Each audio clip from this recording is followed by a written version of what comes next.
y'all. My name is Darlene Riley, and it's time for y'all to get informed. Let's get started with news.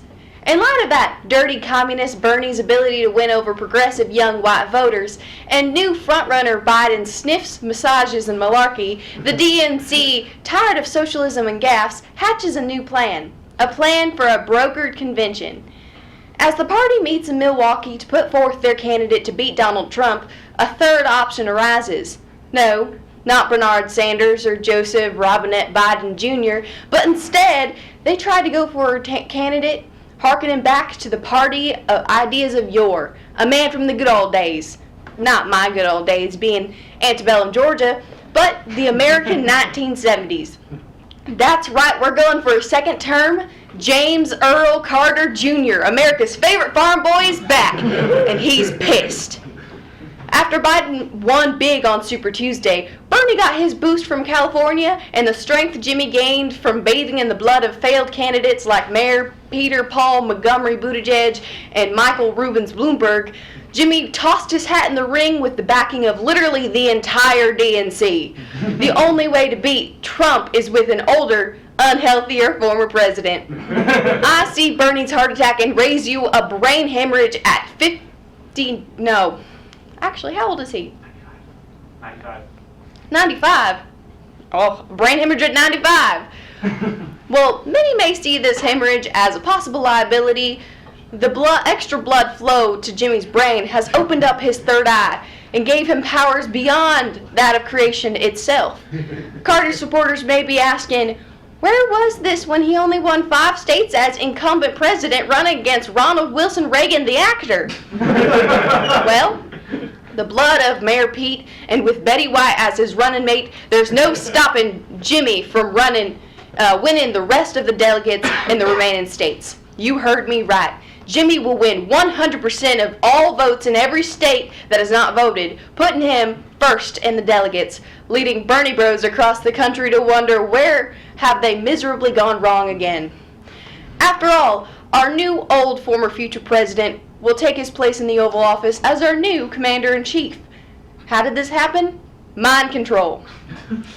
Jimmy's new powers sweeping waves across the nation, only failing to affect us here at Next Week Now, who have seen this foregone conclusion and have taken the necessary precautions to avoid his power. We then understand what we have to do. Next Week Now has to kill Jimmy Carter to save America and her democracy. Sam hatches a plan. Not Sam, Seth.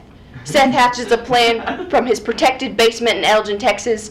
First, we must sneak into the God King President Carter's lair, the White House. Then we will use the blindingly white Californian flesh of Robbie to reflect the morning sun and stun Jimmy, while our other cast sneak in during the ensuing confusion. Then Michelle's birds neutralize and neuter the guards with their sharp talons. Jimmy tries to hole up in a bunker, which he needs access through the Oval Office. The only problem? Keegan and Kayla have set the rest of the White House ablaze with their hair.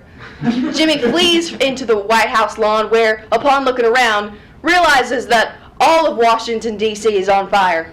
That's right. Entirely unrelated to our scheme, Sam tried to cook. Senses enhanced, overwhelmed by the screams of his hive mind, he is left vulnerable and defenseless.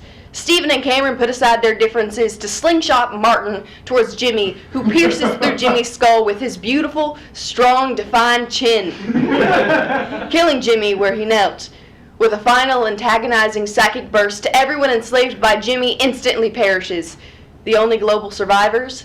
Next Week Now, and now acting President Betty White, who dies 2 days later, unrelated to everything that has happened. As the whitest man still alive in America, Cameron triggers a hidden clause in the Constitution, making him acting president. Soon after, Civil War. Evans secedes with New Jersey, which is the same Jersey charm, which is to say, none, and encompasses all of the eastern seaboard aside from Florida, which exists as an archo-monarchistic state under Danny and the hand of the Queen, Davis Grant. Predictably, Robbie claimed California, leaving Mokes to claim the Southwest and prepare for his eventual attempted invasion of his home state. Justin claims China, of course, and Seth claims Egypt, since he was a god there. I shall claim the South and restore it to its former glory. Oh, God. Various casts claim other parts of the world, but most surprisingly is Austin, Ethan, and Logan all showing up alive and ready to fight to claim Texas, but are defeated by Michelle, who rules Texas with an iron fist. While next week now has become divided, the world survives. That's right, we will solve climate change. And all we needed to do was assassinate President Carter and result in everyone else's entire death. You know what? I think it's worth it. I've heard President Rudine is planning on implementing, I think it's called universal basic income. So count me in. Anyways, let's welcome next week now, man Keegan, to the studio. Oh, hey everyone! Welcome to the Mix Center. As we all know, this is a very well-established segment on our show. The last time I was on, I made us some holiday cocktails to help ease the burden that this might be Grandma's last Christmas. But this time, it's spring. Spring is in the air, and boy, does it smell bad. But springtime scents can be found even in your local grocery store. That's right, shampoo. Today, the special ingredient is shampoo. Now, if you're worried about what it might do when you drink soap, don't worry. I had a chat with official Next Week Now doctor and former First Lady Laura Bush, and she told us that our insides would never be so clean again.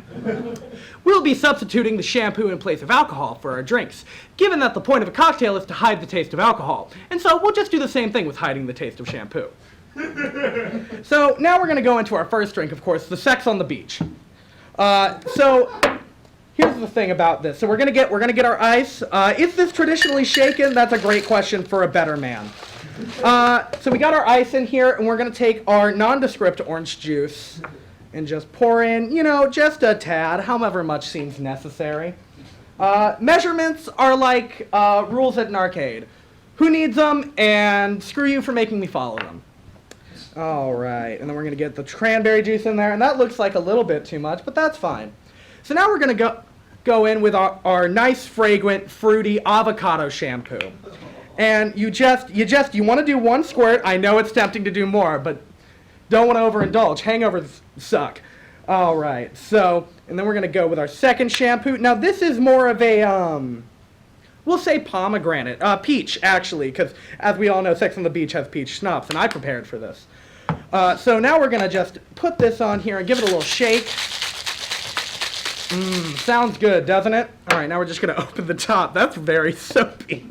And pour it into our glass here. Typically a highball glass, but we don't have a budget, so it's just a white glass. Oh, boy. And now a cheers. And now a cheers.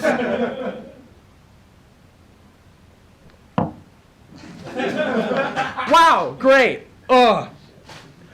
All right, next up, an absolute classic. Wow, a lot of bubbles in that. But an absolute classic, we have to go with a martini. And of course, it's gonna be shaken, not stirred. So let's get some ice back in there.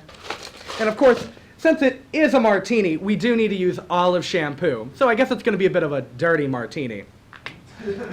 All right, we're gonna just put that in there. And then we're going to do another shampoo. And you might notice this one has no juice. And I wish I would have thought about that earlier. But here we are, shaking it up with all that ice in there. All right, and let's see if anything liquid comes out of this.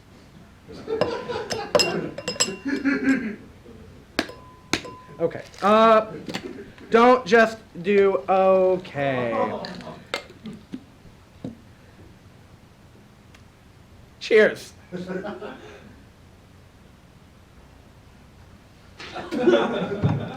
Wow, what great drinks we made. All right, but now it's time to go to our last one. And this, of course, that's at the college show. It's a college staple. Jungle juice. So normally you want a much bigger tub, about the size that your mother would use to hide her Christmas decorations in. But instead we're just gonna, no jungle juice is complete without just adding everything that you got. So just one of those. Just the rest of these, I guess. Yep, there we go, perfect. Can't forget the cranberry juice. Everyone loves cranberries. Everyone loves cranberries. And then just the rest of this for sure. And then it's really, you know, college life, they tell you, you never know what to expect, and I certainly didn't expect this. And then we're just going to do a squirt of the olive. It gives it a bit of a fragrant flavor to it. And now we're going to put the lid on and just give it a stir like that. Yeah, real healthy for us. All right. And that one, it looks so tasty that I couldn't even drink it. So that's great. Well, that's all. That's all from. I gotta go use the rest. Jesus.